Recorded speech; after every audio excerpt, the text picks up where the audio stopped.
Fala pessoal, tudo bem? Sejam muito bem-vindos aqui ao nosso canal e nesse vídeo de hoje a gente vai falar mais uma vez aí sobre esse cruzeiro, esse super cruzeiro, pelo menos na teoria, né, é o super cruzeiro, mas na verdade em campo a gente não está vendo todo esse desempenho. E mais uma vez aí o time não foi bem e teve mais um tropeço, né, empatou jogando em casa contra o Betim. Vamos tentar conversar um pouquinho sobre isso nesse vídeo de hoje. Eu vou tentar falar um pouco do Fernando Diniz, qual que é a situação atual dele ali no Cruzeiro, se ele vai continuar ou não, e vou tentar também deixar a minha opinião. Mas antes disso, se você gosta desse tipo de conteúdo, se inscreva aqui no nosso canal, deixe seu like, isso ajuda bastante aqui no nosso trabalho.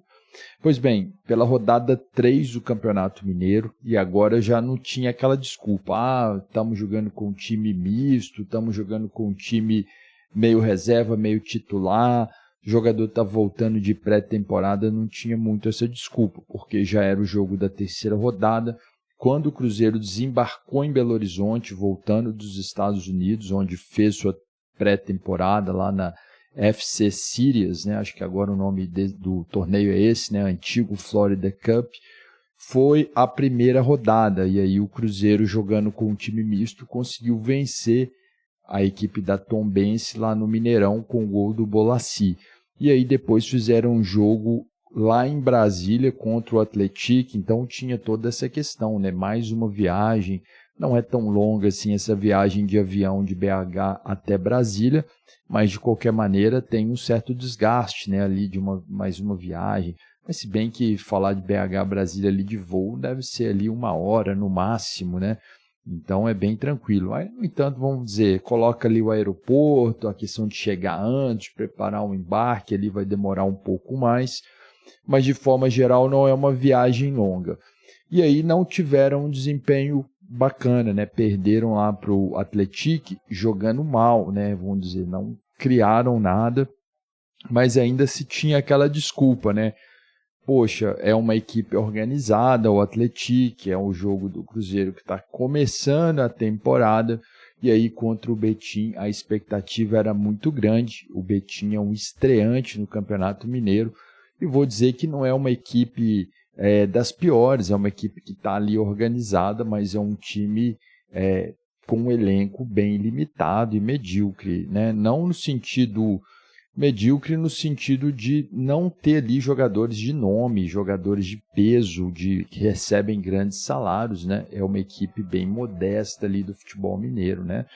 Bom, e aí o Mineirão não estava lotado, mas recebeu um bom público, né? E o que a gente vê é que em relação ao Fernando Diniz, esse estilo de jogo dele está bem conhecido, né? Vai enfrentar qualquer equipe aí, todo mundo já sabe mais ou menos como o Cruzeiro joga, né? Pelo menos as equipes do Diniz jogam, né? E o time do Betim fez isso, né? Se defendeu à maneira do Cruzeiro, né? Colocou ali um meio de campo um pouco congestionado, né? Marcou ali a saída de bola, às vezes deixava o Cruzeiro vir, né? Sair ali do seu campo e no contra-ataque fazia jogadas. E assim, eu acredito que se o Betim tivesse um pouco mais de coragem ali durante o jogo, talvez eles pudessem até ter vencido a partida, porque no primeiro tempo criou várias chances claras de gol e não converteu em gol, fez apenas um gol, mas poderia ter feito 2 ou 3 ali no primeiro tempo pelas chances que tiveram. E aí o Cruzeiro teve muito poucas chances, né? O Dudu teve um primeiro tempo apagado, foi substituído, o Gabigol não fez uma boa partida, então no segundo tempo o Cruzeiro até melhorou, conseguiu chegar no seu gol de empate, mas foi uma atuação muito apagada diante de um adversário que é um adversário muito frágil. E aí depois do jogo a gente teve ali uma expectativa, né, na coletiva de imprensa, o jornalista da Itatiaia ali, eu não estou me recordando aqui o nome dele, mas o setorista que cobre lá o Cruzeiro, eu acompanhando ali, ele estava falando que perguntou lá na porta do vestiário, e aí, a coletiva vai começar ou não? Porque já estava passando bastante tempo, e aí o Pedrinho tinha respondido para ele, né? Abre aspas aí para o Pedrinho, a gente vai enviar alguém, vai mandar alguém para conversar com vocês, né?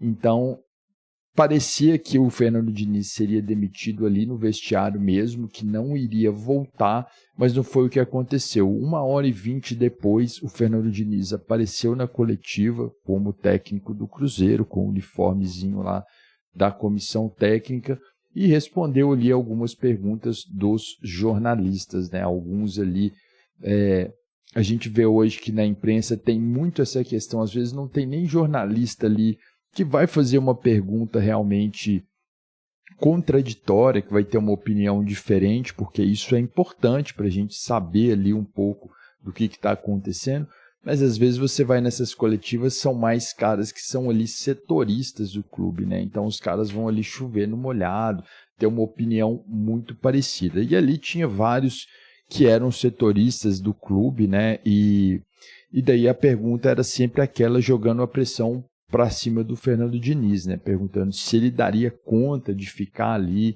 né? Manter a sequência do trabalho e tudo mais, né?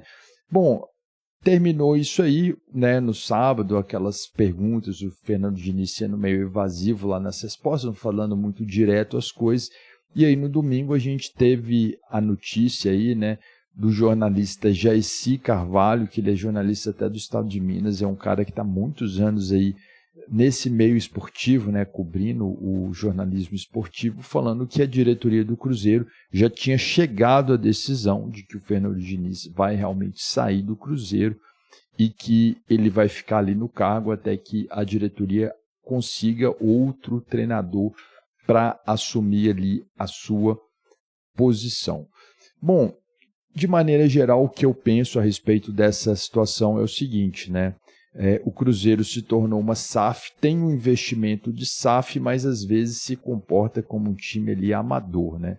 Se as pessoas tinham esse entendimento que o Fernando Diniz não era um bom nome, já havia um desgaste no ano passado, por que não demitiu logo no ano passado, seguiu firme com a sua ideia de mudar de treinador, foi ali empurrando com a barriga, levando o Fernando Diniz, e agora ele já começa com uma pressão muito grande, que é difícil trabalhar. Não sei se isso vai se confirmar, né? O Jaeci é um cara experiente, um cara que realmente tem fontes ali, provavelmente isso vai acontecer, mas isso mostra essa falta de planejamento ali da diretoria do Cruzeiro, né? Mostrando que pouco profissionalismo aí na escolha do treinador e na montagem aí desse time, desse elenco para 2025.